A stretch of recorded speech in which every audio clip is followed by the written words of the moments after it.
Hey everyone, this is Jeff Hunt, your Human Capital podcast host.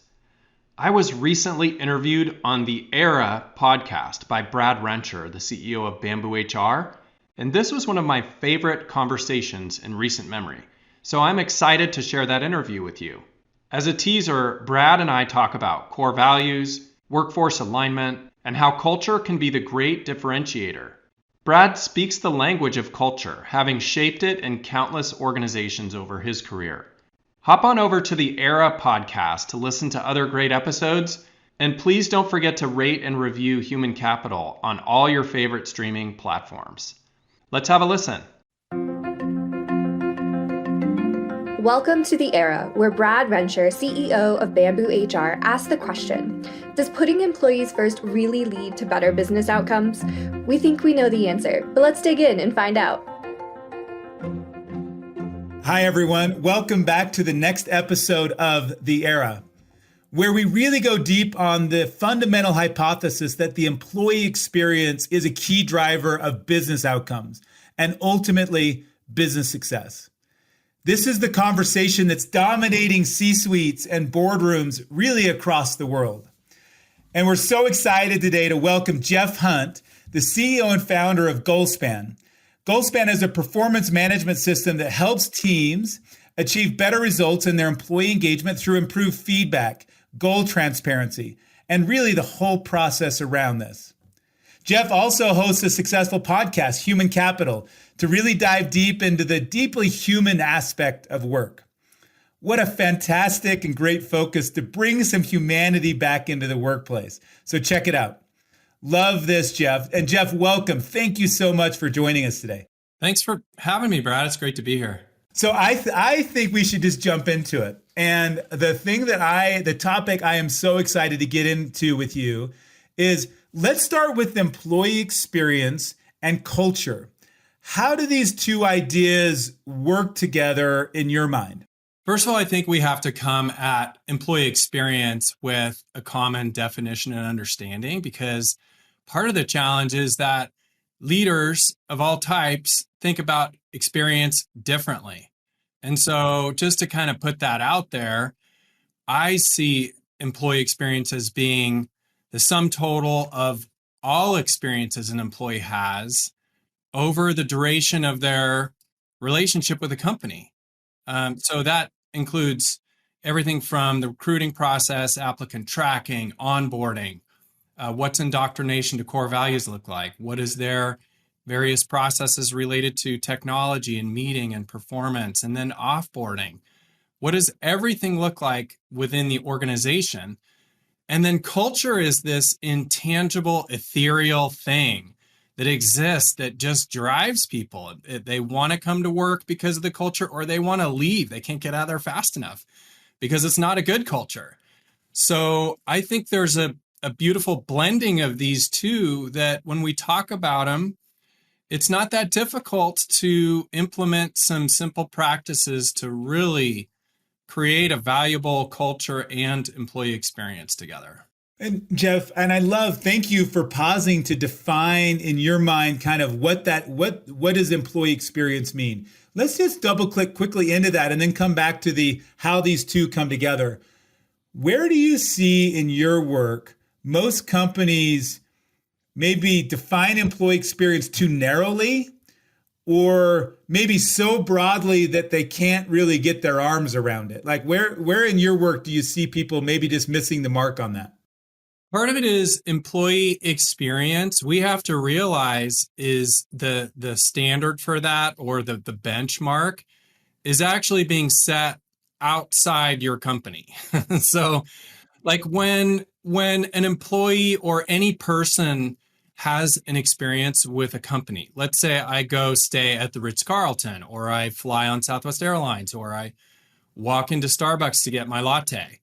I'm having an experience with that organization. And so I believe that employee experience is actually defined by the last best sort of experience you've had with these other organizations. So when you come to your company and you're working there, you're expecting that same level of standard and care in everything they do. And so that's, I think, where I would take the perspective that leaders don't always have the right sort of focus. They're either looking at it too big picture, like you said, Brad, or they get too myopic and they're thinking, okay, for us to have good experience, we have to have this laundry list of things and we're going to check them off. And once we do those, we know we've arrived. And it doesn't work that way. It's much more nuanced. Yeah, it is interesting. You kind of talked about there's been this drumbeat over the last decade around customer experience, right? The digitization of the customer experience, and every brand in the world shipped an app, and they thought if I had an app, then it was going to transform my customer experience and ultimately help my business. And what they found was it wasn't that simple. Like, it was much more nuanced. The customer experience is nuanced, just like the employee experience, to where it's not a checklist. It is at all these different touch points. You need to make sure that the tapestry of that customer experience is consistent. It is continuous.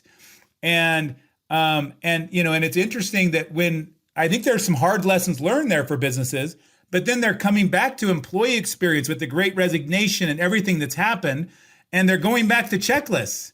They're like, well, let's look at our onboarding, check, and they're falling short because they're not looking at the totality, maybe this tapestry of all these experiences and how they come together. I agree completely. And I think that if you look at our lens or perspective on the customer, it provides such a great example of how to look at the employee. We do a great job creating customer experiences. Of course, BambooHR does a fabulous job at that. And that's one of the reasons why we love partnering with you. But the customer experience is a very intentionally designed set of strategies. And if we turn that mirror around and we simply start treating employees with the same level of intentionality, so they're treated as internal customers, then we solve a lot of the problems that currently exist in companies related to employee experience.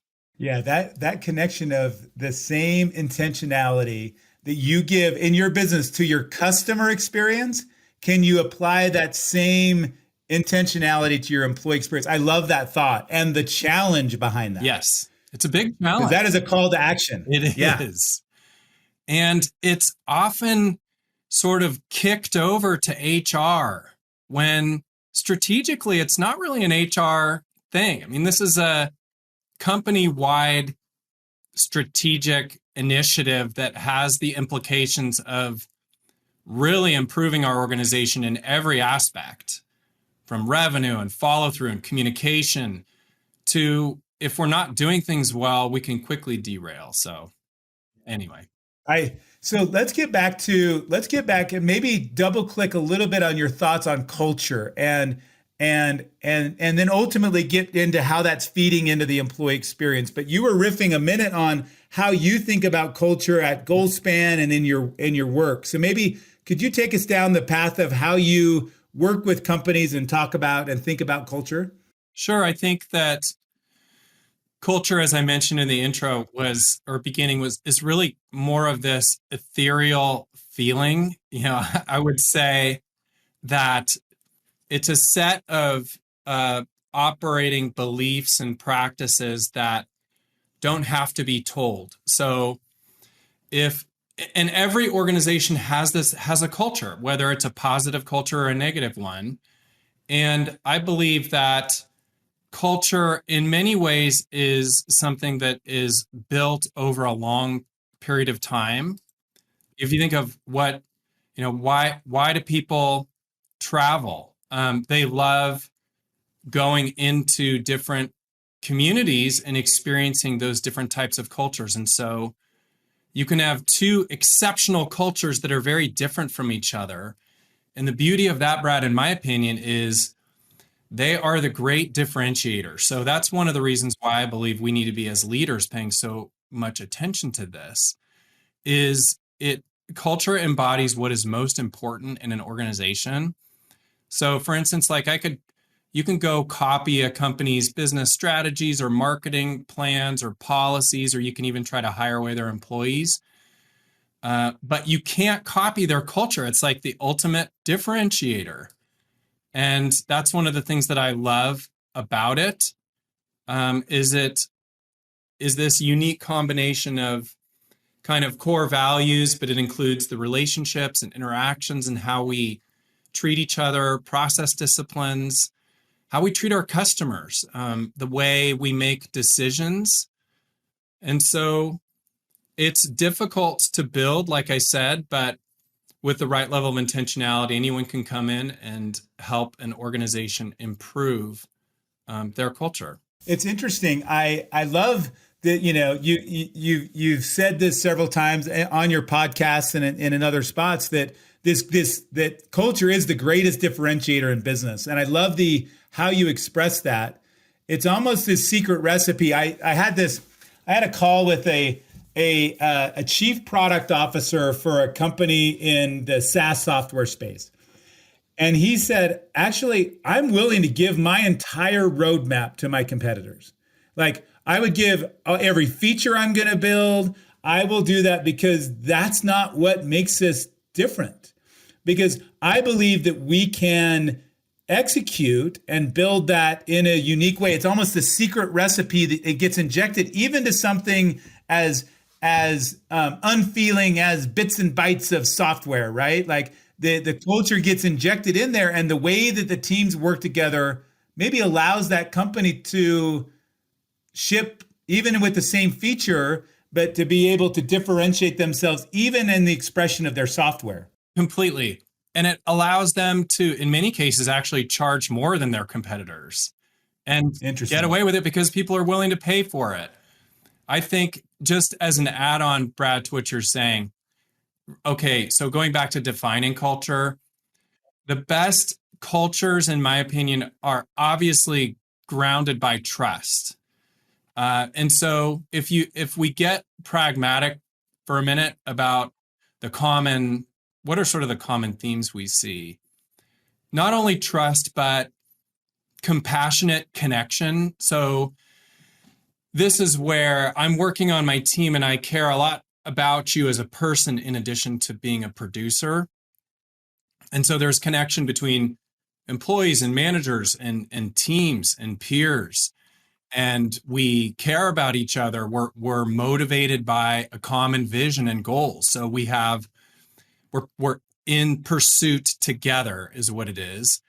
And by the way, Brad, if I'm working for you and I know you care about me, I'm a lot more likely to perform at a higher level, and you're a lot more likely to hold me accountable without any personal stuff going on in the background. So ultimately, it leads to a much better, high-performing organization when we build great cultures.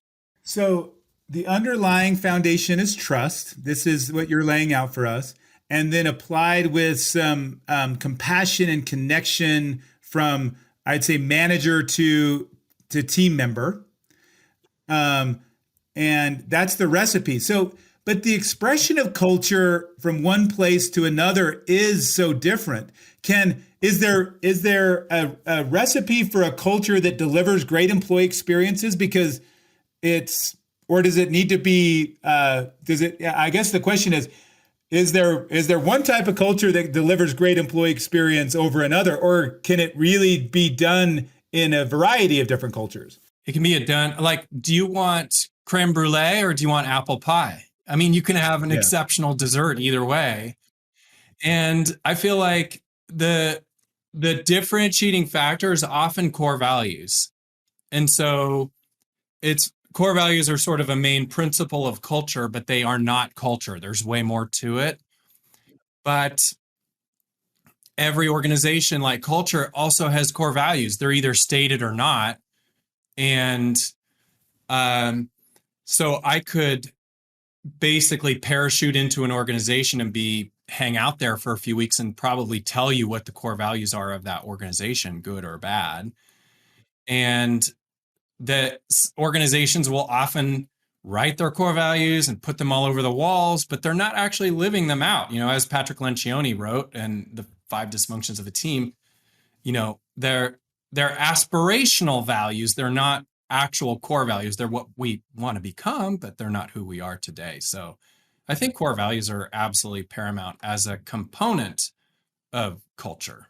Yeah, it as you think about, well, let's step back with culture and core values where you just landed on this part. So you've got a quote that says the ultimate job of the leader is to build great culture. And this is the greatest differentiator in business, is a point that you've made and that resonates deeply with me. So then, Jeff, why do so many leaders struggle to create great culture? That is such a good question because it seems so obvious to me that it's critically important. So why don't we just do it? But if you look at the challenges facing business, I mean, business, obviously, you're running a decent sized company. I'm running a software company. It's like they're complicated animals.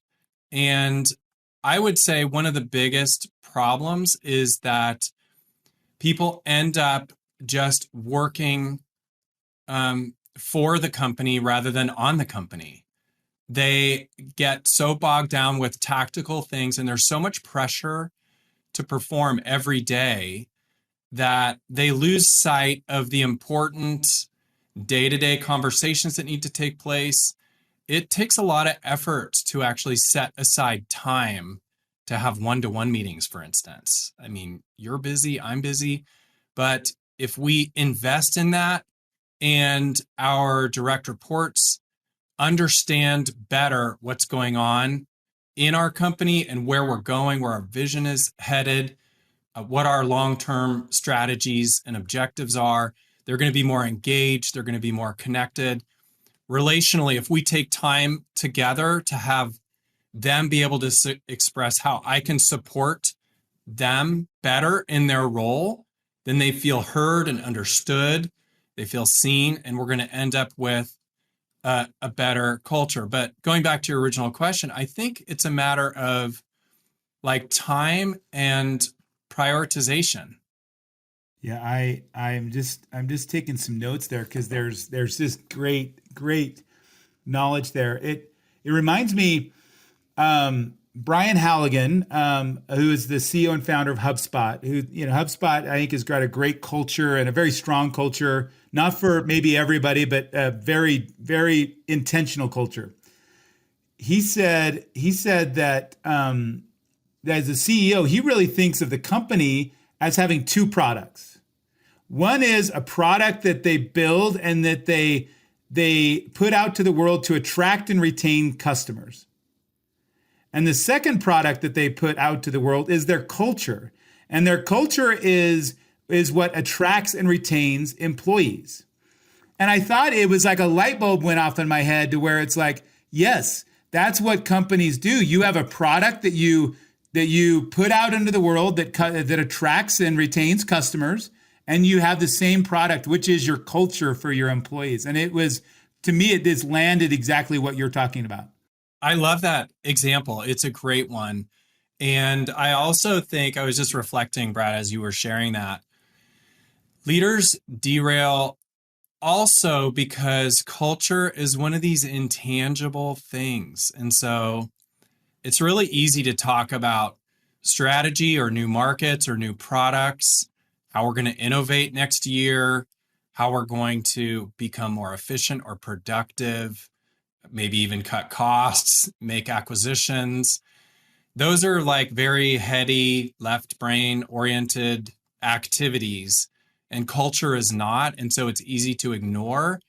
But I believe that's a really smart business model to think of it in terms of those two elements and the value of employee culture, because once you get it fine-tuned and it's humming, it pays massive dividends. It's like you don't have to recruit very hard. People just want to come to work for you.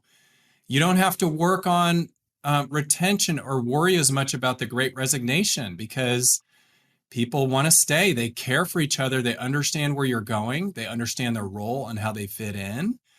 And they want to show up and be a part of the team. Yeah, I go back to the leaders who might be listening here and saying, okay, great. So in addition to to the all the day-to-day business operations and all these things, I've got to think about like I'm the primary business, the builder of culture. And the answer is yeah, you do. And you shared something on LinkedIn a few weeks ago, Jeff. It was an article from HBR that was titled "Ego is the Enemy of Good Leadership." How do you see leaders' egos getting in the way of good leadership leading to great culture? Oh, I love this topic. And ego is unfortunately perpetuating a lot of people in leadership positions because they assert themselves. And so over their careers, they continue to assert and perform, and they move into those roles. And often it can be at the expense of the people that they work with. And I think if you peel back the onion on that, why does ego not work? It's because ego doesn't allow room for team members to really be heard and understood and connected. And it becomes ego. If you think about ego, I'll just ask you a question, Brad. Is ego team oriented or individual oriented? It's pretty easy. It's like the best organizations have the highest performing teams. And when you have ego, you create the outcomes being most important for me as an individual rather than us as a team. And that's super problematic because people don't really want to be a part of that. They want to be a part of a team. And so if I'm working for a leader that's egocentric, then I'm going to feel like it's always going to be for them or their motivations, not necessarily for my own motivation. So I don't know if that answered your question, but that's the first thing that came to mind. Yeah, I think it really does. I see so many times exactly in the path that you're thinking about is many times leaders, they place themselves as the central character in every narrative for the business. Exactly. It's like, no, I'm the lead character. And they get so used to doing that. I remember walking through the hallways of one large global technology organization and kind of getting a tour. And the person commented like, oh, do you see that conference room over there? That's the good news conference room, because you're only allowed to take good news into that conference room to engage with the executive and the leader. And you think about the problems that starts to create, that's known as a cultural element. Like, no, only good news makes it to the ears of that person. Like it's hugely problematic. You can see how that would. So then on the flip side of ego, let's talk about what is the role of humility, gratitude as a leader in creating culture? I think it's everything, but I think often humility is another sort of behavioral attribute that's misunderstood. I think that is it soft? Is it weak? It can be soft and weak, but strong leaders can be humble and they can express humility out of a point of strength or a position of strength. And so one example would be if a leader is self-deprecating in their humility, that can oftentimes be an unhealthy leader. A leader's form of humility, in my opinion, that's super helpful is when they realize they've made a mistake and they literally just own up to it. The egocentric leader we were talking about earlier doesn't do that. They're in it for their own credit. They want to see themselves excel at the expense of the team or the organization. The humble leader or the humility-based leader is one who is willing to step back and let others have the credit and also give the credit to the team, the organization, rather than always pursuing credit themselves. And people at the end of the day really respect that. Like it's much more it's a more attractive leader to want to follow because it's real. It's like we're all human and we make mistakes, and and humility also allows for margin of other opinions and more of a collaborative approach. It's not thinking like you have all the answers, because you don't necessarily have all the answers. Sometimes you'll come up with great answers and they'll be used, but oftentimes other people will come up with fantastic answers. So give them the credit. I love that. I love that because so many times, that humility might come across, people interpret that. I think it's a misunderstood word. And I love how you kind of walked us through that. So let's now take this to your leadership and your role and what GoalSpan's all about. Maybe take me, and this is founded 2008, right? So take me all the way back. What problems did you see then that you wanted to solve, and how has that evolved over the last 14 years? Sure, that's a great question. So, well, if I go back to the very beginning, before I founded the company, I already had an understanding of some of these challenges. I had the opportunity to run public and private companies over the course of my career, and it pretty consistently realized that one of the most difficult disciplines was this implementation of culture and performance management. And so even when I was running my own consulting firm, I found the exact same thing was true with our clients. And it was really, I guess back then, Brad, it was more about performance management in terms of executing plans. So we would we would build our strategic plan, do an offsite, people come back motivated, inspired, ready to rock and roll, and then they would go off plan within 6 months or so. Same thing with our clients in the consulting world. And so that was in the beginning why I ended up pivoting and actually starting the software company, is because I wanted to build software that would help organizations not only do performance management well, but even more importantly, align their workforces around what was most important. And so, yeah, that really has evolved into, kind of the importance of feedback-rich cultures that are built with conversations that are forward-focused, they're coaching-oriented. And we do the same thing at GoalSpan. So we do everything we can to make sure people understand our culture. And that includes a clear understanding of our core values and what those look like. I think I'll just pause there for a sec, because I think that's another opportunity for organizations, is they'll say what their core values are. Like at GoalSpan, our core values are curiosity, integrity, resourcefulness, and care. And we take the time to define each one of those words so that it's super clear to people what they mean behaviorally. And I think organizations often don't do that. So what does that behavior look like at my company? What do your core values look like when they show up in your company? And then we make sure people are affirmed when they're supporting those core values. We pay attention to them. We talk about them regularly. We build them into performance management processes so that we have an opportunity to share what's working well and what's not working well. And then we recruit using those core values. So when we're interviewing, looking for people, we're always trying to make sure they are in alignment with those, because I can have a highly competent person who may have exceptional experience and just checks the box on everything. But if they're not going to fit culturally, then we will make the tough decision not to hire them and bring them on board. So those are some examples. I don't know if that fully answered your question. Yeah, and it does. And so, okay, so you're talking to someone who's just getting started in their business, maybe just hired their first couple of employees. What are some guiding principles? You just had a couple great nuggets in there as you think about values. What are some guiding principles around establishing the vision, mission, values? How do those all play together? We throw these words out, but I think they sometimes get almost used interchangeably.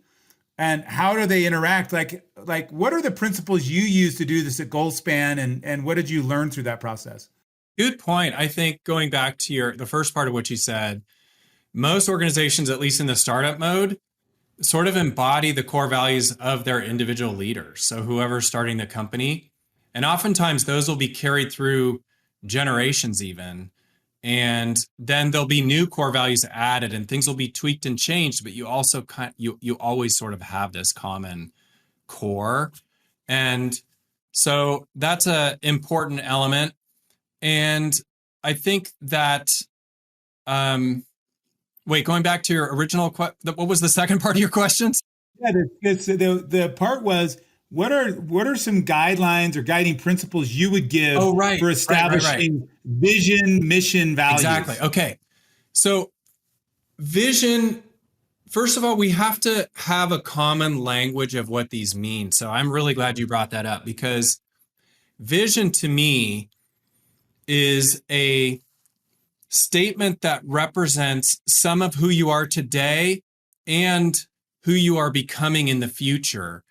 And it should be short but inspirational, and it should be action oriented. How are you going to change the world or your marketplace or your society or community or your customers? And I love vision when it's pragmatic enough to sort of unpack the various operative words that exist. So for instance, if you are going to be, if you're going to create something, what is that going to look like at the end of the day when it's been created? So let's get really pragmatic about that. Versus mission is really what you do, who you do it for, why it's important to your customers, society, your employees. It's a much more pragmatic, this is how we show up in the world and what we do. And core values are this, like we were talking earlier, this small set of guiding principles, and they exist today. And you might want to become more of what they define or what they represent, but they exist today and they define our behaviors, how we interact with each other, how we interact with customers, suppliers, vendors, all stakeholders, shareholders.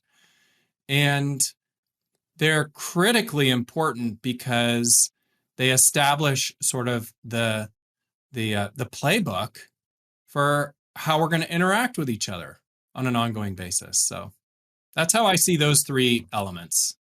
And as you think about each one of these, is one more important than the other in your mind? If you could nail mission, vision, or values, which one would you say, hey, make sure you nail this one?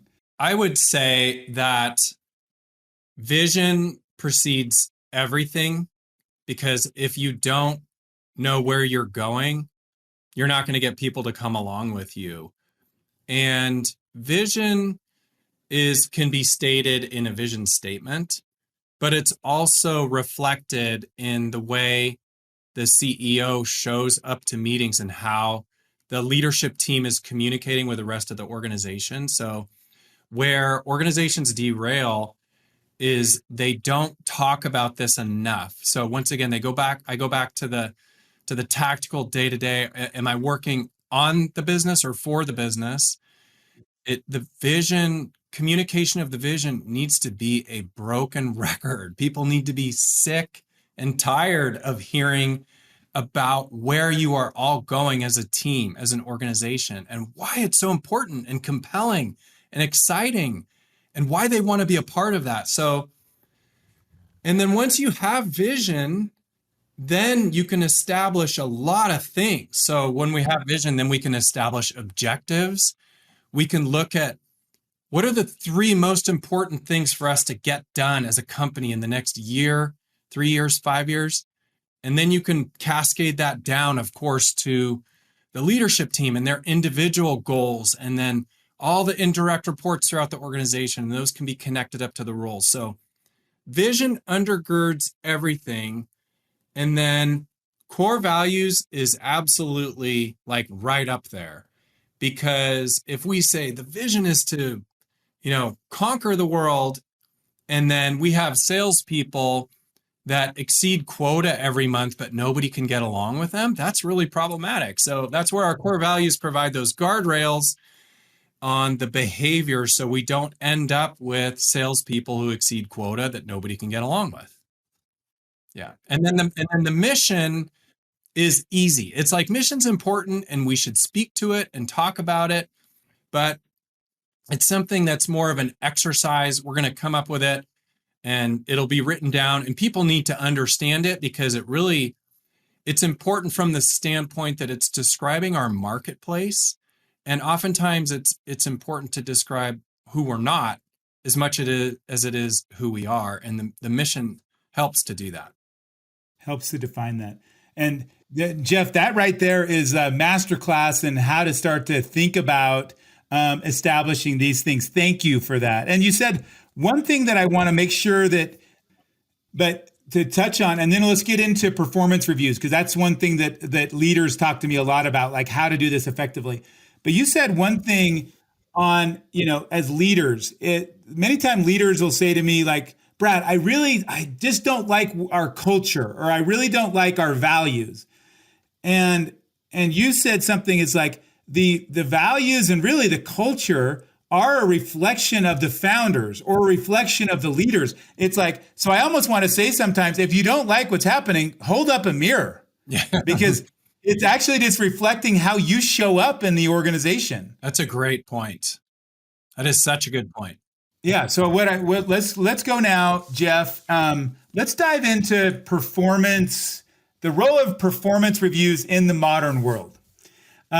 This is the world that you're in. Like, how do you think about performance reviews today? Well, I think of performance reviews today in a very different context than historically. And I think that's important to share because it creates a little bit of a framework for people. The historical context, of course, is this check the box event that managers hate, employees hate.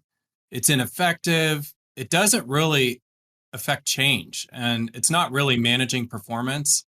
It's a rear view mirror exercise that is compliance based, whereas performance management, performance reviews today should be, in a best practice, part of a broader ecosystem of continuous performance management, which requires both internal disciplines and software to make it happen really well, and like a well-oiled machine. And those, and I'm happy to share more if you want, Brad. I don't want to get lost in the weeds, but that's my kind of high level take on the difference. I'll just add one more thing before you or jump back in. I would say that bringing it to the modern age, it's critical to include key elements like ongoing feedback and regular touch points, one-to-one meetings, making sure that goals and objectives are actually integrated into those conversations. So we are talking about both what is being accomplished on a regular basis and also how. And it becomes a two-way conversation. So it's not just a monologue of the manager telling the employee how they're performing, but it's an interactive dialogue that the employee has an opportunity to express where the manager can support the employee better.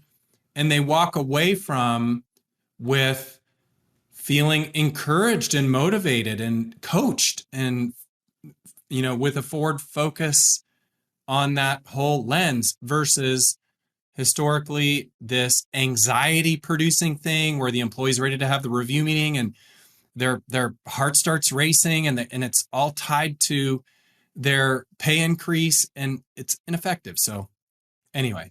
And how would a leader know which mode they're in? Like if they say, well, I wonder which mode we're in. Are we in the check the box mode? Or are we in the interactive dialogue mode? Like what's the fact pattern that they should be looking for? Well, the first thing that they should look at are the strategies that they're currently using for performance management. So are those strategies very calendar oriented, and are they global strategies that included some of the earlier things that I described? So do you only do an annual performance review? Is it an event that everybody gears up for?